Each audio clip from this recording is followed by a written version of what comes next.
আজ ভোর 5:30টায় উঠে পরিকল্পনা ছিল, বেশ কয়েক সপ্তাহের পরিকল্পনা, যে অফিস আসার আগে 1-1.5 ঘন্টা মুরারিপুকুরের সেই বিখ্যাত যে বাড়ি 32 নম্বর মুরারিপুকুর রোডের বাগান বাড়ি, যা ছিল একসময় আমাদের ভারতের স্বাধীনতা আন্দোলনের আঁতুর ঘর, সেই বাড়ির সম্বন্ধে কিছু কথা, সামনে কিছু ভিডিও করে তারপর অফিস যাব।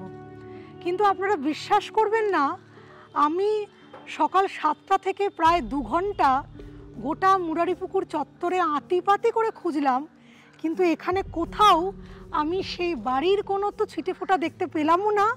এবং তার থেকেও যেটা বেদনার বিষয়, যে এখানকার মানুষজন, এখানকার বাসিন্দা, তারা কেউ জানেনও না। এবং এমনকি তারা ঋষি অরবিন্দ, উল্লাসকর বা বারিন্দ কুমার ঘোষের মতো সেই সমস্ত অগ্নিযুগের বিপ্লবীরা যে এখানে এত কিছু করে গিয়েছিলেন, তাদের নাম পর্যন্ত শোনেননি। খুব দুঃখ হলো।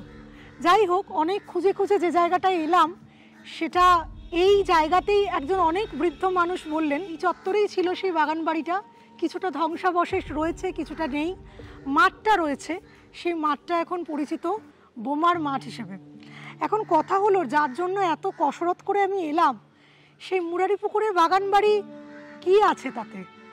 যারা আমার উপন্যাস কৃষ্ণসিন্ধুকে পড়েছেন তারা নিশ্চয়ই জানেন, এবং তাদেরকে নিশ্চয়ই উত্তরটা বলতে হবে না।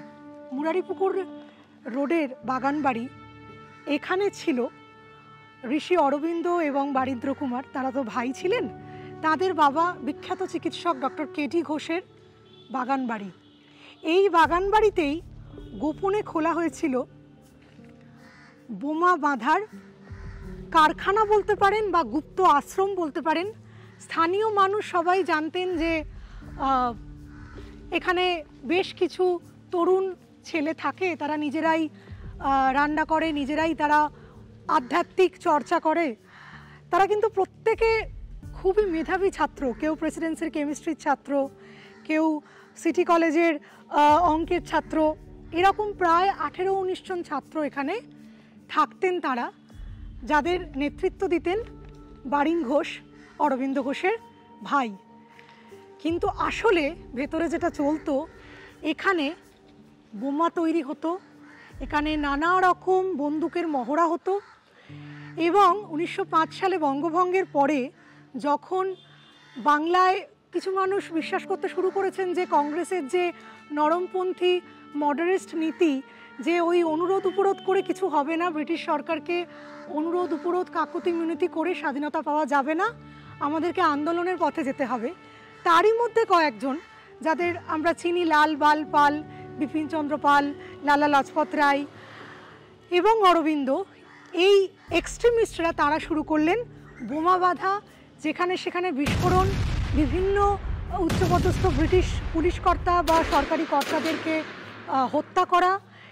তো সেই সময় আমাদের বাংলা জুড়ে প্রচুর এই রকম গুপ্ত সমিতি গড়ে উঠেছিল, যেমন প্রমথনাথ মিত্রের অনুশীলন সমিতি, এরকম নানা, ঢাকা থেকে শুরু করে নানা জায়গায়। ঠিক তেমনই কলকাতায় এখানে ঠিক এই জায়গায় অরবিন্দ ঘোষের অনুপ্রেরণায় বারিন, উল্লাসকর, হেমচন্দ্র কানুনগো, তারা এখানে গড়ে তুলেছিলেন একটি গোপন আখড়া, যেখানে তারা বোমা বানানো শেখাতেন। এখন কথাটা হচ্ছে, তারা বোমা বানানো কোথা থেকে শিখলেন? হেমচন্দ্র কানুনগো, তিনি মেদিনীপুরের মানুষ ছিলেন। এখন ভাবলে আশ্চর্য লাগে যে এরা বোধহয় সত্যিই বোকা ছিলেন, নির্বোধ ছিলেন। এরা ক্ষমতার লোভ করেননি, এরা ভাবেননি যে স্বাধীনতার পরে তারা কি পাবেন। শুধু নিঃস্বার্থভাবে তারা ভারত মায়ের জন্য লড়ে গেছেন। হেমচন্দ্র দাস কানুনগো, তিনি নিজের সমস্ত সম্পত্তি সর্বস্ব বিক্রি করে ফ্রান্সে গেছিলেন শুধুমাত্র বোমা বাঁধা শিখবেন বলে। এবং ফ্রান্স থেকে বোমা বাঁধা শিখে এসে, যদিও এটা সবাইকে এখানে জানতেন যে সবাই জানতেন উনি আঁকা আর্ট শিখতে গেছেন, আর্ট নিয়ে পড়তে গেছেন, কিন্তু আসলে তিনি ওখানে শিখতে গেছিলেন এক্সপ্লোসিভ কী করে তৈরি করতে হয়, কিভাবে বোমা তৈরি করতে হয়, বিভিন্ন ধরনের রাসায়নিক বোমা। সেই বোমা বাঁধা শিখে এসে উনি এলেন।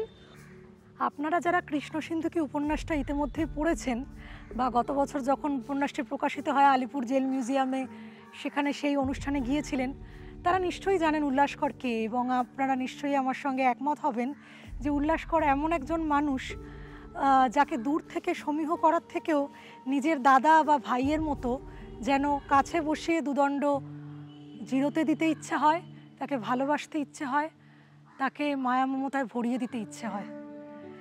উল্লাসকর কিন্তু ছিলেন বিত্তবান পরিবারের পুত্র। তার বাবা ছিলেন বিলেত ফেরত অধ্যাপক। উল্লাসকর নিজেও ছিলেন প্রেসিডেন্সির কেমিস্ট্রির চোখ ধাঁধানো ছাত্র, কিন্তু সেই অবস্থায় তার মাথায় ভূত চাপল স্বাধীনতার। বিপিনচন্দ্র পালের বক্তৃতায় অনুপ্রাণিত হয়ে তিনিও যোগ দিলেন এই সশস্ত্র বিপ্লবী আন্দোলনে। উল্লাসকর যে শুধু একজন দুর্দমনীয় বিপ্লবী ছিলেন তাই নয়, তিনি তেমনই ছিলেন দামাল প্রেমিক।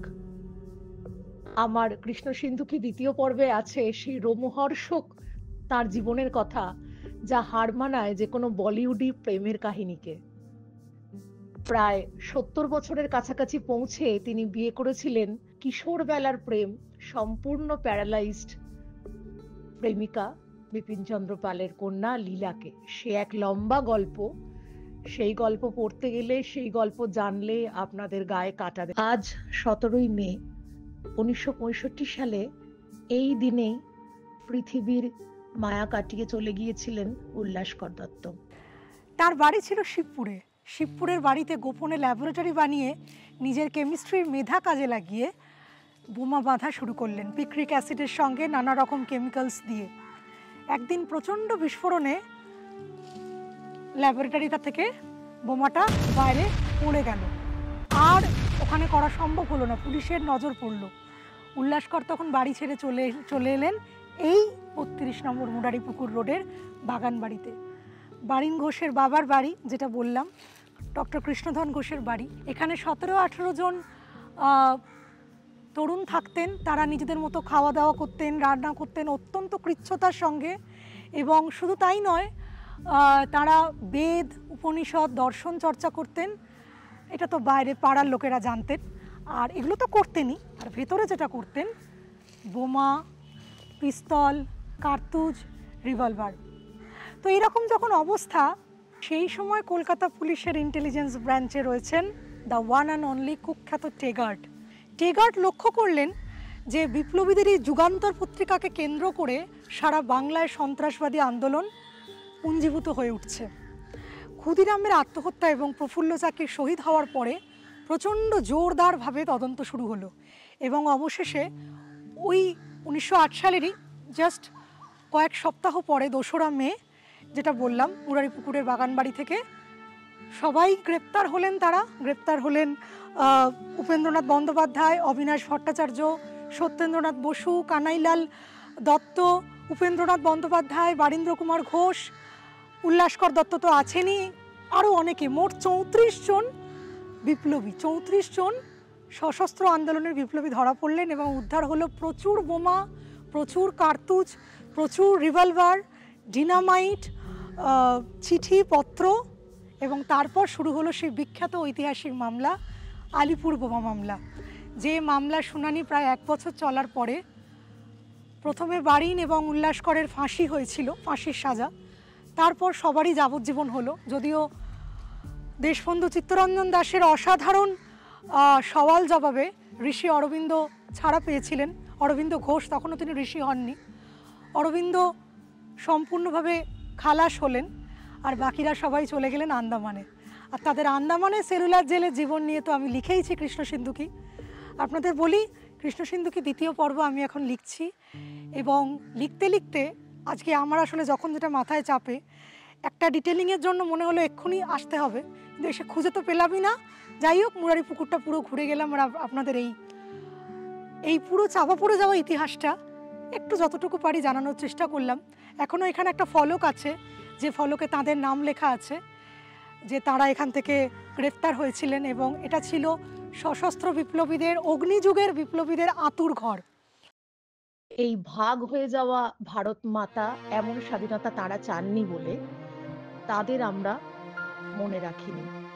শুধু তাই নয়, এই সমস্ত অগ্নিযুগের বিপ্লবীদের নাম, তাদের প্রস্তর মূর্তির চারপাশে যেভাবে আজকে গজিয়ে উঠেছে সবজির বাজার, যেভাবে অবহেলায় এরা পড়ে রয়েছেন, তা বোধহয় শুধু আমাদের লজ্জা নয়, ইতিহাসের লজ্জা, গোটা ভারতবর্ষের লজ্জা।